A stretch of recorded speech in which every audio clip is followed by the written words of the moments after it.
Hello everyone, hope you're all doing well. Thank you so much for watching my videos. I'm sure you would have heard about what is happening in the Persian Gulf, and being a maritime channel, we want to cover specifically about what is happening with the ships. There is one question which everybody will ask rather. There are ships which are being attacked and ships which are being damaged also. So who is going to pay for these damages? Is it the country who is damaging the vessels, or the ship owners, or the cargo owners? Who is going to pay for the damages? Somebody has to pay for the damages for the vessel or the ship to operate again properly, delivering cargo. So that is what we are going to see in this video, of who is going to cover in case the vessel sustains damages due to various actions of the vessel or any external factors which are affecting the vessel. Let's jump into the video.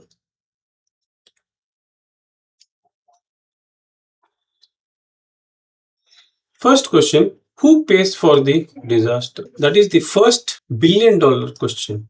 We always say $100 million question, but view the vessel's expenses or the vessel's cost. It becomes much more enhanced and it becomes a $100 billion question. There can be many scenarios where a vessel can sustain damages. It's not only war, it can be because the vessel grounds.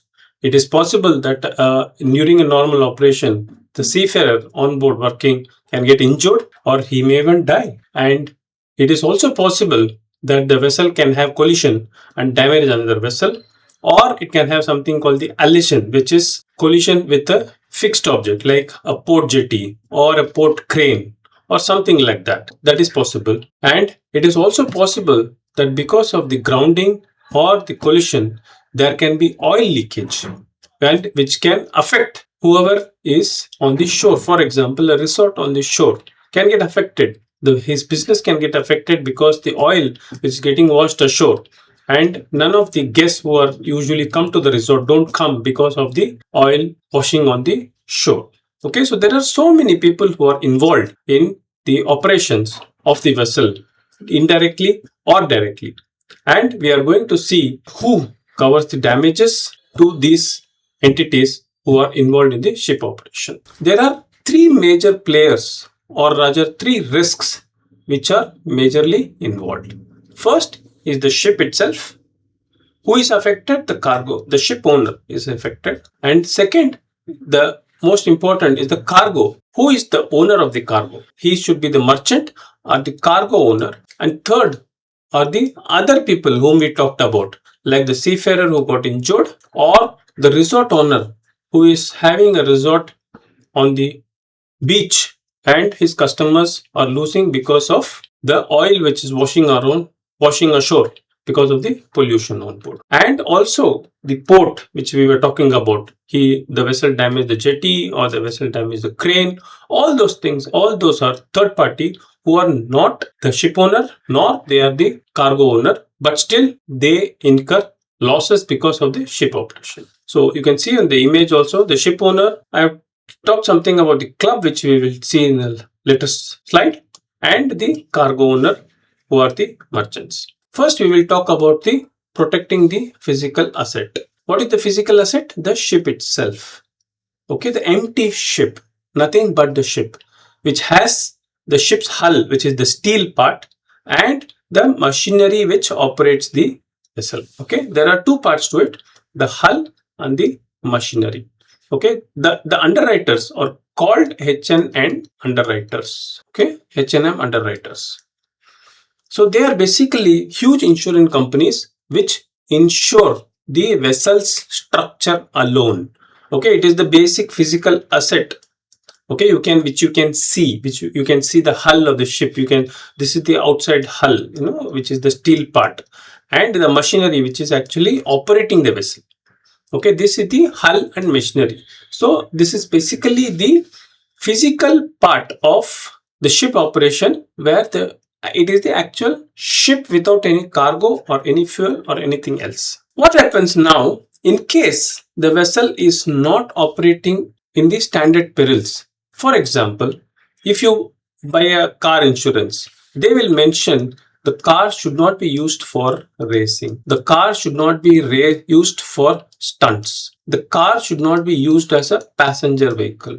Right? So these are some of the clauses which you, if you can see very closely, it will be mentioned in your car insurance, the private car insurance. Okay. Similarly, the hull and machinery covers only the standard perils. What are standard perils? The grounding, collision, there can be allision, etc. These are the standard perils which can happen in normal operation of the vessel. Okay. In case the vessel is operating in a high risk area or the war risk zone, which we call it. So in that case, what happens? The insurer says, boss, see, the vessel is not operating in standard and it has perils which is beyond the standard perils, then we will not be able to cover. In that case, what happens? They are supposed to pay something called the war risk insurance premium. Okay, there is a separate premium which needs to be paid by the owner, the vessel owner, for the hull and the machinery to be covered when the vessel is trading in the high risk area. So the present scenario where the Persian Gulf is all high risk area, the ship owner is required to pay additional premium for the vessel to be covered while she is in the Persian Gulf. Okay, so that is the war zone and war risk premium. Second main heading is the protection of the goods or the cargo, which we call it. Okay, cargo can be anything. Cargo can be the container as shown here. It can be bulk cargo, like they carry fertilizers, they carry grains like wheat, rice, etc. It can be ores, iron ore, it can be coal, it can be liquid cargo, it can be petrol, diesel, it can be crude oil. So any cargo for that matter, anything which is being carried on the ship, the cargo owners insure their cargo. Okay, for example, if as in the figure, the container, falls off the ship while the ship is transiting Atlantic Ocean or Pacific Ocean due to a weather. Okay, in that case, the container is lost at sea. You're not going to get the container back. So the cargo inside the container is also totally lost for the cargo owner or the container owner. Container owner also is a separate thing. We will not go into it.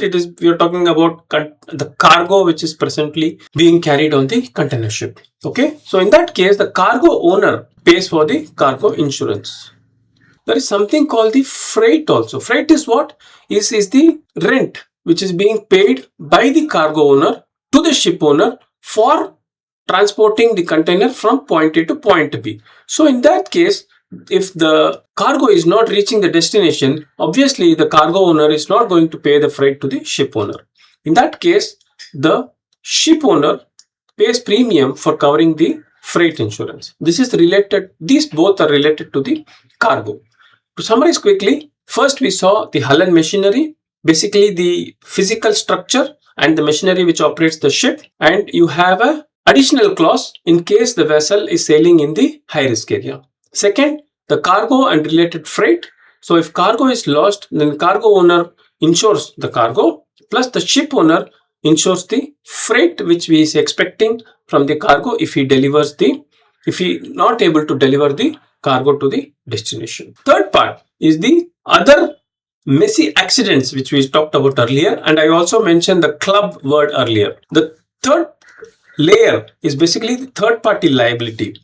Like I told you, as also in the picture, the jetty is damaged, as you can see. So the Blue Horizon, whatever the ship is, has damaged the jetty, and they are liable to pay the damages to the port. And also, it is also possible, as I mentioned, a seafarer can get injured during the berthing operation. And also, it is possible that there is some pollution, and crane which is there on the jetty is also damaged. All sorts of other party who is other than the cargo owner or the ship owner become the third party. Okay, those are the third party. And what is this P&I Club, which I have mentioned here? So basically, in case of the other insurance like the hull and machinery insurance or the cargo insurance or the freight insurance, there was a single underwriter who covers the vessel and pays the compensation in case you raise a claim with regards to the loss of cargo or loss of vessel or the damage to the vessel. But here, in case of the third party damages, there is something called the Protection and Indemnity Club. So it is basically a consortium of various ship owners. Okay, they come together and pool the money. And in case one of the members sustains a loss because of any of the mentioned third party issues, then the club pays out the damages to the member for him to cover the claims. That is what is the P&I club about. It is because it's a consortium of owners, it is called a club rather than a single entity or the underwriter.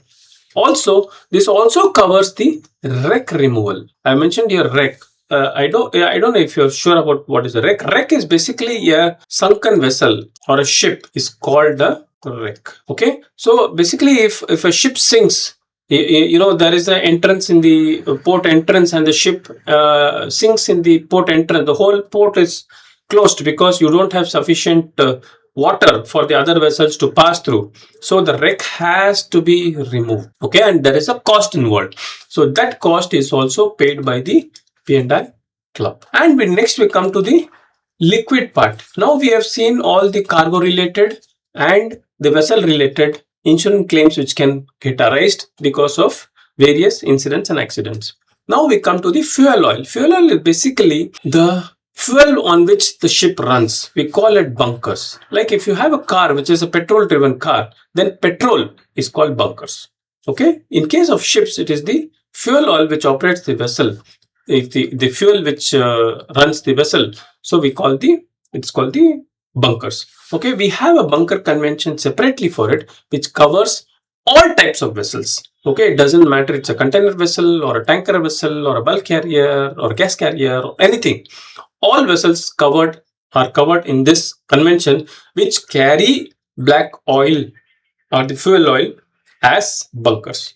Okay, you can see it is basically a thick black liquid. You can see the bird is covered in this fuel oil. It can be crude oil also, but crude oils are sometimes little thinner also. There are lighter variations as well, but fuel oil is always thick and greasy. Okay, so that convention covers damages to be paid by the owners to the claimants. Okay, all this operates like pay to be get paid. That means the ship owner first pays and then recovers from the underwriter.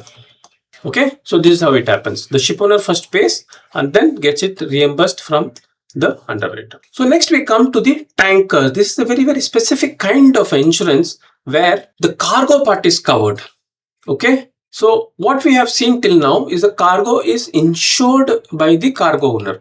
Okay, here if you see it's a crude oil or fuel oil which is being leaked, and the cargo owner has lost this cargo, so he would insure the cargo against the loss. Okay, so now, but the tanker is polluting the environment, so who is going to cover that damage? So we have two conventions, which is the CLC and the fund. CLC stands for Civil Liability Convention. Civil Liability Convention is the CLC, and the fund convention, it is not an acronym, it is fund convention. Okay, this double layer was formed just for the cargo part of the tankers. The bunker pollution we saw, it covers all types of vessels, but in case of CLC and fund, it is only the tankers because they can cause major pollution to the environment, affecting lot of stakeholders who are connected to the ship operation. The CLC is similar to bunker, where the owner pays the compensation and then recovers from the underwriter. However, there is a specific problem with the CLC convention, is that the limits are actually limitless. There is no limit where how much it can be claimed. Okay, so after the owner is unable to pay the amount of compensation which is being requested by the claimants, the second layer comes, which is from the oil industry, which covers by the fund convention. Okay, this fund convention covers the compensation which is being not able to be paid by the ship owner. The fund convention takes over. It is the oil industry as a whole who is going to foot the bill after what the owner is unable to cover. Okay, so the two system is required because the claims can be enormous, because the amount of pollution and amount of damage to the environment is unimaginable. Okay, because a small sheen of oil can maybe 100, 200 liters of oil can be seen from kilometers. Okay, it can pollute a huge area of the sea.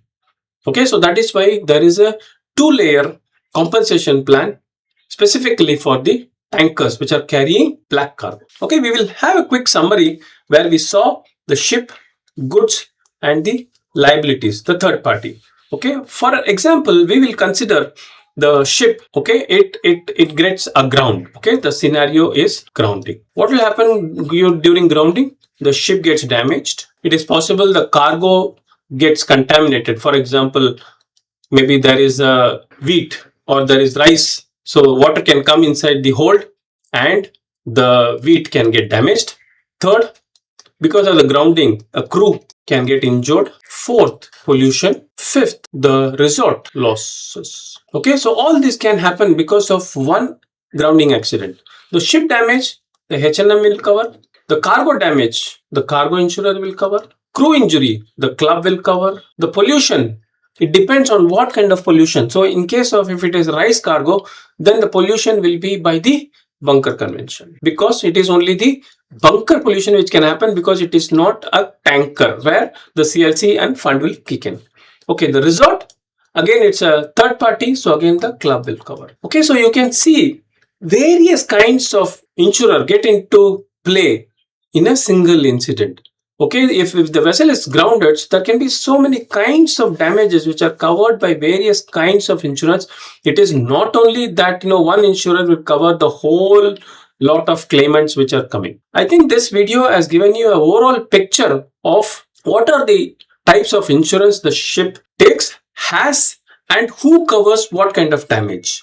For P&I Club, I have made a detailed video of how the club came into the existence and how it developed to the present state. If you want, you please go through that video for a better understanding of the P&I Club's working. I thank you for being with me till the end of the video. Please do hit the like button in case you like this video. Share it with friends who might also be interested in understanding the subject, and subscribe to the channel for more such videos. Thank you so much. Take care. Bye-bye.